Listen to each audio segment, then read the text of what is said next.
কেন্দ্র ও রাজ্যের বিভিন্ন সরকারের বিরুদ্ধে দুর্নীতির অভিযোগ এনে সরব প্রদেশ কংগ্রেস। শনিবার ত্রিপুরা প্রদেশ কংগ্রেস ভবনে সাংবাদিক সম্মেলন করে দলের মুখপাত্র প্রবীর চক্রবর্তী, কর্মচারী নেতা শান্তি রঞ্জন দেবনাথ। এবং দেখা যায় কংগ্রেস নেতৃত্ব অভিযোগ করেন যে বিজেপি পরিচালিত দেশের বিভিন্ন রাজ্যে দুর্নীতি প্রতিষ্ঠানিক রূপ পেয়েছে। কংগ্রেস নেতা তথা কর্মচারী আন্দোলনের নেতৃত্বে অভিযোগ করেন কেন্দ্রের মদতে দুর্নীতি প্রতিষ্ঠানিক রূপ নিয়েছে। ত্রিপুরাও এর ব্যতিক্রম নয় বলেই জানান তিনি। তার অভিযোগ, দ্বিতীয় বিজেপি জোট সরকার ক্ষমতায় বসার পর থেকে দুর্নীতির বহর বেরিয়ে চলেছে। কংগ্রেস চাইছে দেশব্যাপী দুর্নীতির বিরুদ্ধে জনমত গঠন করতে। এদিন সাংবাদিক সম্মেলনে কংগ্রেস মুখপাত্র প্রবীর চক্রবর্তী মন্তব্য করেন, আজকের দিনে বিজেপি মানেই হচ্ছে স্বজন পোষণ, সন্ত্রাস, আক্রমণ এবং বিভাজন। এগুলি বিজেপি বৈশিষ্ট্য।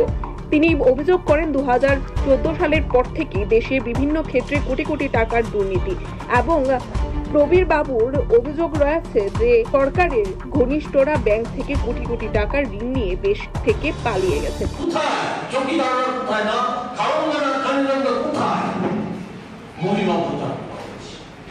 বিশ্বগুরু সাজার চেষ্টা করা হচ্ছে, সংযুক্ত বিশ্বগুরু সাজার জন্য 990 কোটি টাকা, 990 কোটি টাকার যে বাজেট ছিল G20 সম্মেলনে, সেই 990 কোটির জায়গা 4100 কোটি টাকা খরচ দেখানো হয়েছে।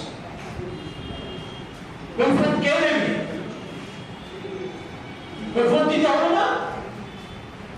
আছে কিছু আমাদের দেশের দারিদ্রতাকে ঢেকে রাখার চেষ্টা করা হচ্ছে। কি ভয়ঙ্কর প্রবণতা!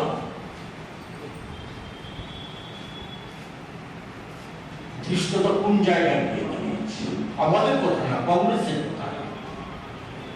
1919 সালে লোকসভা নির্বাচনের আগে তৎকালীন রিজার্ভ ব্যাংকের যে ডেপুটি গভর্নর বিনোদ আচার্য, উনি বলেছেন, পরিষ্কার করে বলেছেন যে রিজার্ভ ব্যাংকের কাছে 3 লক্ষ কোটি টাকা চাওয়া হয়েছিল নির্বাচনের জন্য কেন্দ্র সরকারের তরফ থেকে।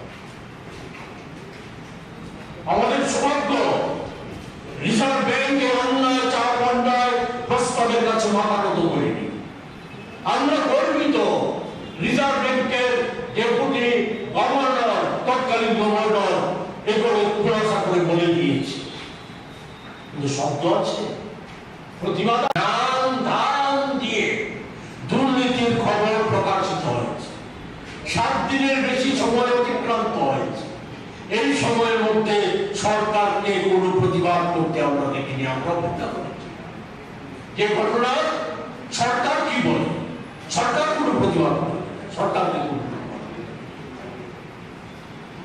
রেগাতে 850 কোটি টাকার দুর্নীতির খবর প্রকাশিত হয়েছে। আবার চলে দুর্নীতির খবর প্রকাশিত হয়েছে পরিবেশ দপ্তরে।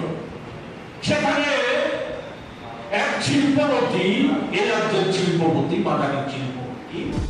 Report Tripura news.